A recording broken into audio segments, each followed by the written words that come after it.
Shalom, Dieu te bénisse. Ce soir, j'ai un message pour toi. Vous savez, lorsque nous lisons la Bible, on nous parle d'un homme qui s'appelait Jean-Baptiste. Et la Bible dit que Jean-Baptiste, c'est celui-là même qui avait baptisé Jésus. N'est-ce pas? Et à un moment donné, Jean-Baptiste a été mis en prison. Et lorsqu'il était en prison, Jean-Baptiste a envoyé ses serviteurs aller demander à Jésus: c'est toi qui es le Messie qui doit venir, ou bien nous devons encore attendre un autre? En fait, il y a une révélation cachée dans cette parole. En réalité, Jean-Baptiste s'est dit quoi? Comme Jésus était le Messie, pendant qu'il était en prison, Jésus devait pouvoir le délivrer de la prison. Et c'est l'erreur que beaucoup de chrétiens font aujourd'hui.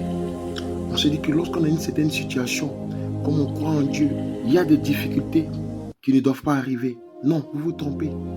En réalité, voilà ce qui doit se faire.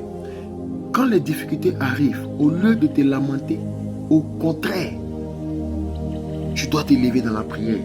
La même Bible nous parle d'une autre personne, du nom de Paul, et un autre qui s'appelait Silas. Eux aussi, ils avaient été envoyés en prison.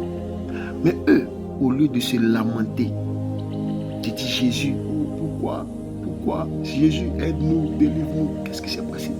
On dit que Paul et Silas, ils ont commencé à prier. Ils ont commencé à adorer Dieu. Et qu'est-ce qui s'est passé? Lorsque Paul et Silas ont commencé à prier, à louer Dieu, on dit que les chaînes des cellules sont d'abord brisées. Toutes les cellules de la prison, à cause de leur prière, toutes les cellules des prisons se sont ouvertes.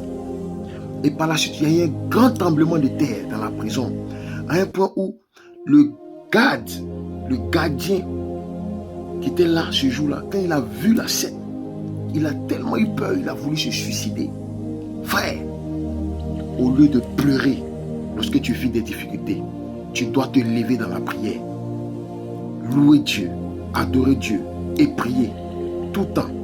Certainement en le faisant, Dieu va venir détruire les chaînes de la prison. Dieu va venir emmener un tremblement de terre. Dieu va emmener un tremblement de terre sur tes ennemis. Et tes ennemis seront confondus eux-mêmes. Ils vont s'entretuer entre eux-mêmes.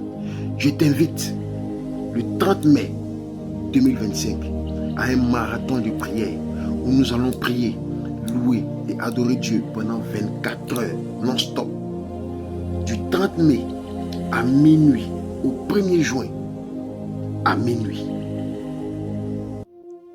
Prépare-toi et viens avec nous expérimenter la puissance de Dieu, la puissance illimitée de Dieu. Viens expérimenter la puissance que Dieu a mis en toi, le pouvoir spirituel que Dieu t'a donné dans la prière, dans la louange et dans l'adoration. Que Dieu te bénisse.